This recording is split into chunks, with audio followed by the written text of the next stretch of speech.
No. How's Malik Monk doing? He's doing good. He's doing good. He's, you know, the thing that's been fun for me is to be able to walk in a gym every day. We opened it to the media yesterday so they could see, like, when they write stuff, at least they know what they're writing now. So we wanted to show them practice, and I think what they walk away saying, a bunch of great kids in a pretty talented group.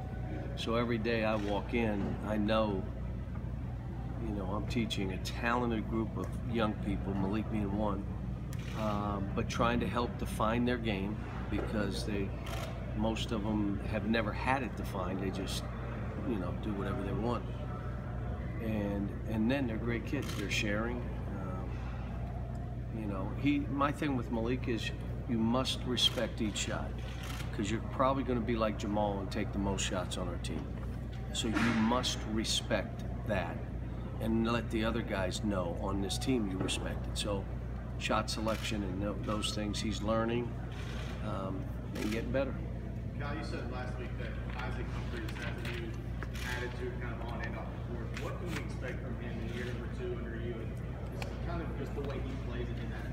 Well, he has really improved. You'll see his body has changed. The issue right now is in the last week and a half in practice, but about twice. So his knee had been, you know, we're just trying to rest it. Swelled a little bit. We're trying to rest his knee.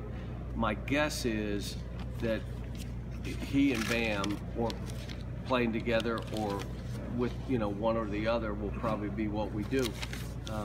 But scores the ball. Plays pick and roll defense for a guy his size. He does a heck of a job.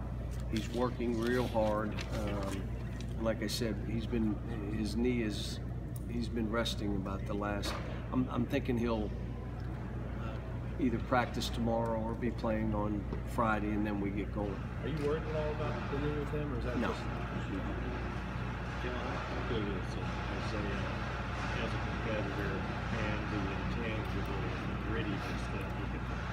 Yeah, Isaiah, you win with players like Isaiah. He has a competitive spirit. Every drill he's trying to win. The great thing for him has been De'Aaron Fox is just like him. So now I've had them split up. They really have not played together yet. And the reason was because it makes practice so competitive. They're both going at each other and trying to figure each other out, which has been good. The thing with Isaiah right now is the challenge isn't that how will he defend. We know how he's going to defend. We know how he's going to rebound. On the ball, off the ball, none of it matters. It all comes down to making shots, which I know he can get to the rim. I know he's a great layup shooter. I know he knows how to use angles in his body. But he's now taking it on. I got to shoot the ball. In all the 5-on-5 things that we've done, he's shooting 35% from the 3. What did he shoot last year? Like 12, 13%. So shooting the ball way better, much more confident, and I'm basically making it. Like if he passes up a jump shot, it's a turnover. Now I may not on a game-winning play. I'll let him do it, you know, go make a basket. But short of that, I'm making him shoot balls for him and for us. Do you think he's underappreciated for the intangibles and the competitiveness because we're focused so much on the shooting?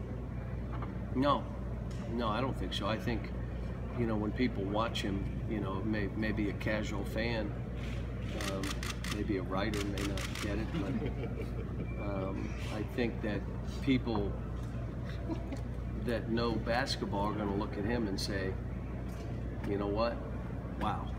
And my guess is I'll be surprised if he's not a first-round draft pick, because the only thing between that and him and that happening is make 65% of your free throws, make 30%, 32% of your threes, because he will win. He'll drag a team. He's got great leadership skills, comfortable in his own skin. He's not worried about anybody else on the team. He's good. Your thoughts on Moses Kingsley as the SEC preseason player of the year? He's outstanding. Arkansas has got a good team, and again, I think some of that at the end of the year will be whose team did well. Like if Florida, Georgia, Arkansas, Texas A&M could be their big kid. You know, some of it will be based on how the team does. But the way he played last year and going into this season, I think that's a pretty good choice. With so many lofty expectations, do you ever have trouble motivating guys who come in and think, hey, I've arrived? No, the guys that come with us come for one reason: they want to get better. How do I get better? You know, and I put out something today that they had an argument and the GMs were voting, but there was, if you were to start an NBA team today, who would you want to start it? Well, the two finalists were Anthony and Carl. And then they're talking about the player, the breakout is going to be Devin Booker. So let's just talk about those three. Anthony Davis took the 4th most shots. Karl Towns played 21 minutes, took the 5th most shots. Devin Booker didn't even start. And it's about, they come to get better. The numbers don't matter. And they want to compete against other really good players every day. And so when they walk in, if they're not ready to practice, you're getting beat. And you get pushed to the curb. You better compete. Bruce Pearl said earlier today that this team has the talent level of the Karl Towns team 2 years ago. How do you think this team? Well, because I made a statement, this could be one of the best groups. All those guys have already hit me. So this may be your best group. Like that was their comment. Trey hit me, Carl hit me, Devin, they all hit me. You know, Tyler. Really, this may be your best group. That group had some alpha dogs on it. They were alpha dogs, and the other thing, they all shared. Like they were more into winning in each other, and they had pride in their own game. But again, you had guys. I had a mother from Indiana say, I got to watch your coach in practice. And I go, why is that? Because I got to see what you're doing. And I go, what do you mean? She said, Trey Lyles averaged 7 points and 4 rebounds, was a lottery pick and going to be an all-star. How in the world are you getting these guys to accept, and how do they get seen enough that they can be that? Because every practice has NBA scouts in it for us. You know, yeah, we had the combine and we did it for the players. That's what it's for. But we still have had, so they know. I don't know where that question was, but that's my answer, and I'm sticking with it. How did you respond to the players then when they texted you? My response to the players was, they're good, but we got to see if they're alpha dogs like you. And then they went, thank you. And let me just say this, there's arguments in between the teams. The guys from here will tell you, the 12 team says all you dudes can say all that you want. 38-0, you could say what you want. We're the only ones to win a national title. Enough said, bye. That's them. And then 2010, well, we had one bad shooting day. We'd have won. Yeah, but you didn't. You had a bad shooting. I mean, it's, you know, and let me say, it's in fun, not really. They're challenged by each other. Watching you yesterday, Bam looks like a guy who can be an alpha dog. Briscoe looks like a guy who's kind of got that in him. Do you see potential there? Do you have some guys you think are? Yeah, De'Aaron Fox is really, he's special, and Malik is a guy that can get his own shot, so you don't have to do a whole lot with him. It's just defining what that means. What is that shot? But Bam is now getting in shape.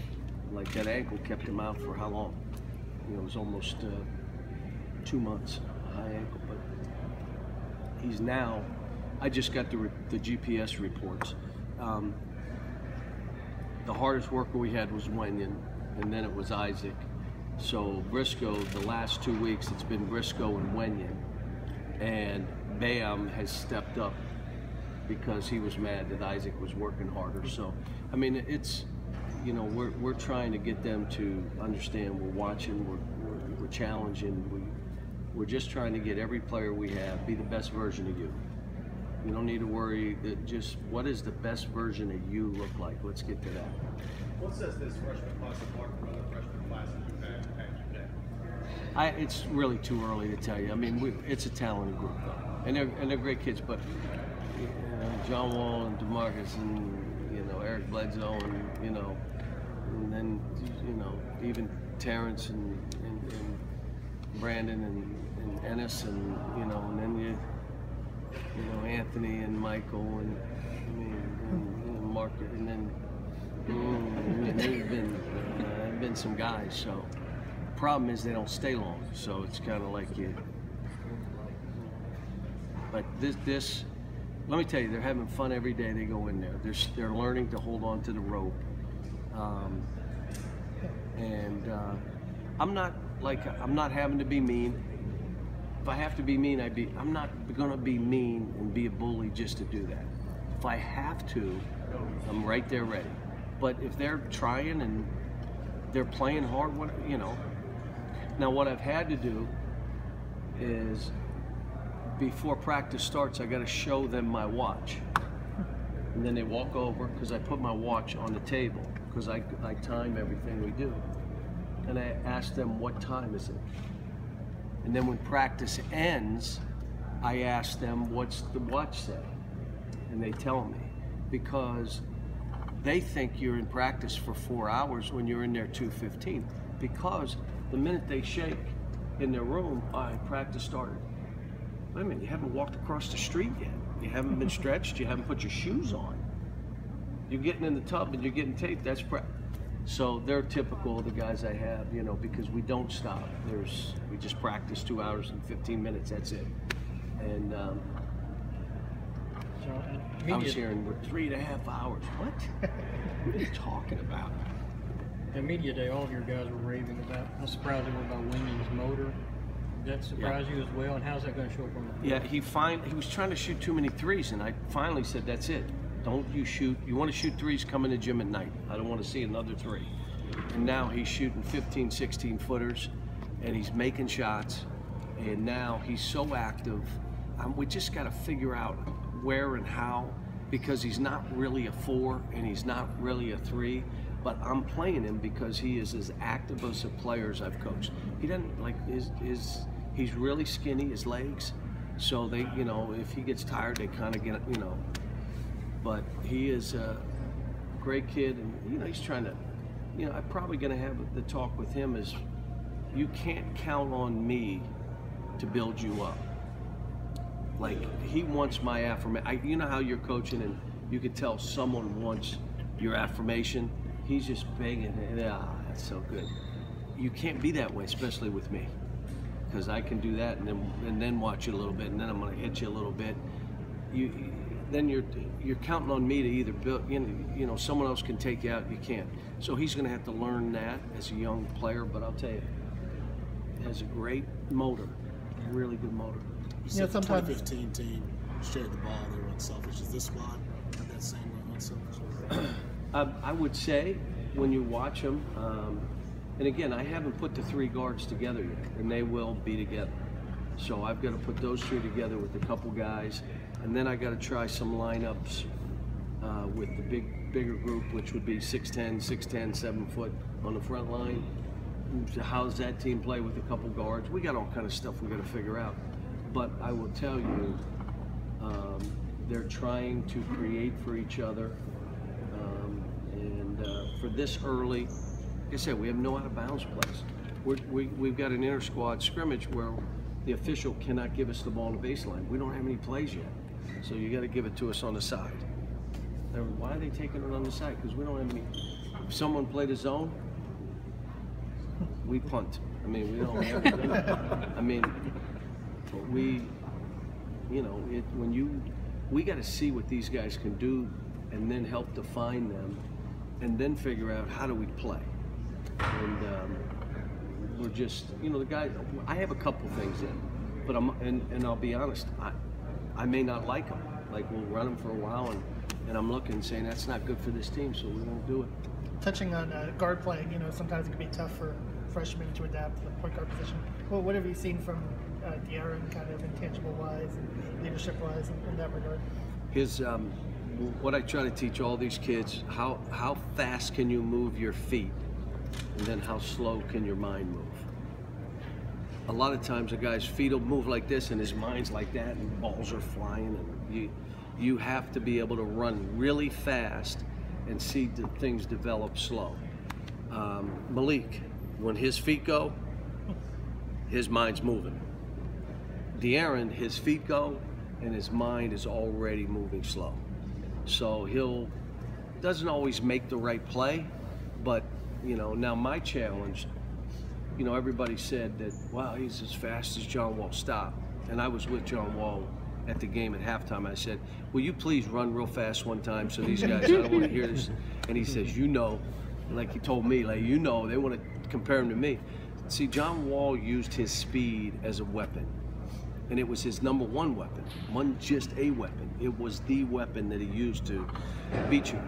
De'Aaron doesn't see himself that way. And I'm trying to get him to just fly, man. Go at people. Try to get to that rim.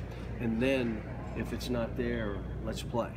So, he's got some things he's got to do. But I'll tell you, defensively, he and Isaiah are like it's a hard practice because you're not bouncing.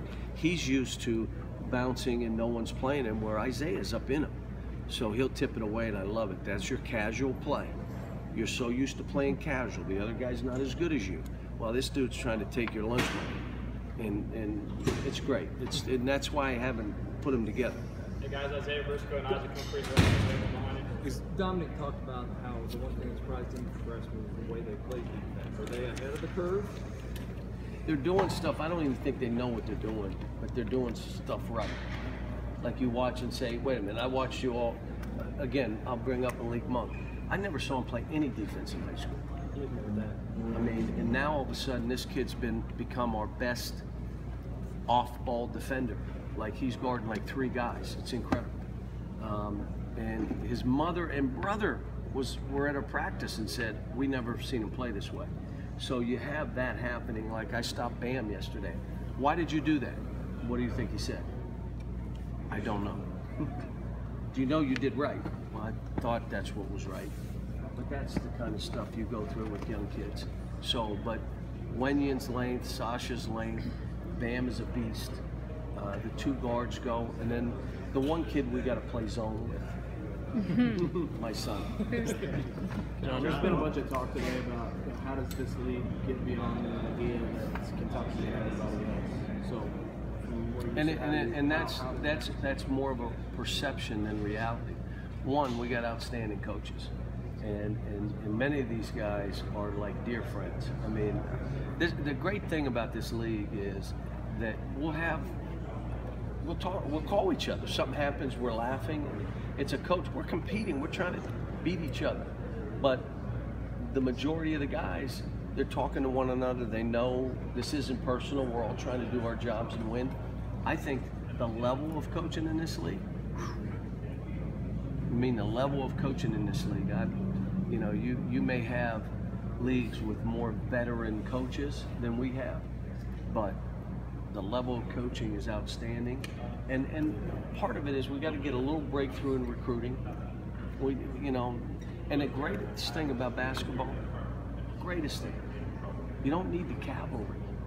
You need like a couple guys. You could stop hoarding them all. Well, let me say that. We need the cavalry, okay? But you don't, when I was at UMass and even Memphis, you could go 2 or 3 guys every second, third year, and all of a sudden you got a team that's a Final Four level team. And I think that's what you'll see happening, and how we're trying to go about this. A big part of it is the commitments from the school and the league. I think it's there. I do. What impressed you with Mike Train you at the meeting? His old stories that I knew them all. the old guys in the room loved his stories. Keep telling us that one. Tell us what happened when Rowley was playing John Thompson and they went to wore the sweater and say he's good. But he's got a background. He's got a history of what works and what doesn't work. And it's good to have another set of eyes in that room and Dan is good, and Mark. You know, we're just trying to shore up the whole thing, and let's get ready to run. I mean, people forget. I mean, we had 2 teams in the Final Four. Wasn't like 10 years ago. It's a couple years ago. I mean, we had 3 teams in a Sweet 16. I mean, a lot of this is the perception of it. I don't know how you fight that. I mean, and to be honest with you, I'm so focused on my program. I'm not here to give ideas. I mean, that's somebody should be paid. How do we change this perception? But it's not me. John, what was the process like when you decided just the general approach in Kentucky would be getting freshmen, getting the freshmen, and building, you know, organic. each year? It was organic, because the first year when I told John Wall, don't leave here by yourself, I did not know he was taking 4 guys with him. What I meant was, you got Patrick, and I believed DeMarcus, and basically I was saying, don't you leave here by yourself, and you make sure. Well, then all of a sudden, it's 5. And then I started thinking, oh my gosh, what just happened? 4 kids leave after 1 year. And then I was in that green room, and I'm like, families are crying, the whole direction of a family has changed. And I said, wait a minute, this is a huge moment right now. And when I said it's one of the biggest moments in the history of the program, and everybody got mad, they look back now and say, well, he's probably right. Lost all those guys, and we lost a couple seniors. What happened the next year? Went to the Final Four. The next year we went to so now all of a sudden, wait a minute, we can help these kids reach their dreams, and if they choose to leave early, even if we'd like him to be in school and it's not going to hurt the program. We've graduated 14 players in the last 7 years. 14. 3 graduated in 3 years. We've had a 3.0 most of that time as a team. You could do it, it doesn't have to be at the expense of academics. Every kid has a lifetime scholarship. They can come back when they want. So it became, wait a minute, we can do this. It doesn't hurt the program, the university. As a matter of fact, it's taken all this stuff to another level. And when did it become okay to do what I'm doing? There you go. Then it was okay. I was going to ask you about that, because I mean, we could sit here, you all know you're smiling, but you could have, every one of you could, as soon as Duke did it, it was okay.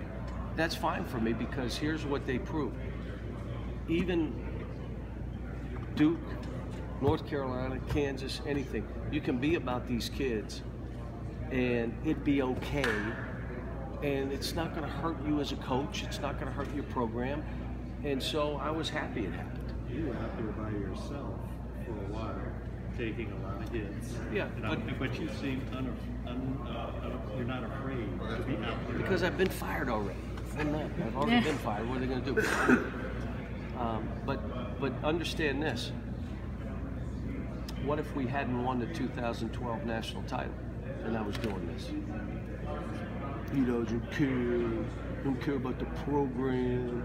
He's just trying to, whatever you want to say. And that's why when we won it, my wife came up there and I said, honey, we don't have to worry about this anymore. That was my comment. Now, we could have won, the national title. We don't have to worry about winning a national title. It's done. Let's do what we do for kids, and if more of these happen, fine. If they don't happen, fine. It is what it is. Now, yes, we could have won 10, not sure 11, but we could have won 11. 14 we could have, we were in the finals. 15, okay, so what is that? 12, so maybe we could have won 5 and they could have been saying I'm John Wooden and all that. Come on now, come on. I mean, to think that that was going to happen, whether guys stayed 4 years or not, is ridiculous. Wasn't going to happen. And you know what? You just want a chance every year. And I'm telling you, the greatest thing about coaching at Kentucky, every year I've been there, when I put my foot in that car, I think to myself, my team has a chance to win a national title. And usually it's all season. We got a chance to win. I would tell you now, look, right now I'm focused on my team, but when I had time, my thought was, what is next? And how can we be first? I'm trying to figure out where all this stuff is going, and I look at it and say, now, what is next?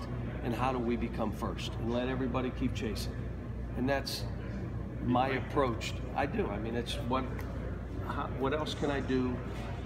And I try to say this to some other groups. If you're about the kids, you're not making mistakes. If you're about the organization and the bureaucracy and all that stuff versus the kids, you're wrong all the time. You're wrong every time. And so let's just stay focused on what we do. You may agree with it. You may not agree with it. I'm transparent about it. If you want to vote for me, vote for me. If you want to vote for her, vote for her. You know, I am who I am. I'm not trying to be anybody different. This is what it is. And some people are happy. We have some, you know, old timers that'll never accept what we're doing. Unless it was their grandson, then they do backflips and think it was the greatest thing in the world. This is unbelievable. I thought you hated it. I did when it wasn't my grandson. Now it's my grandson. This is unbelievable. Time for 2 more guys. We have a lot of young people throughout college sports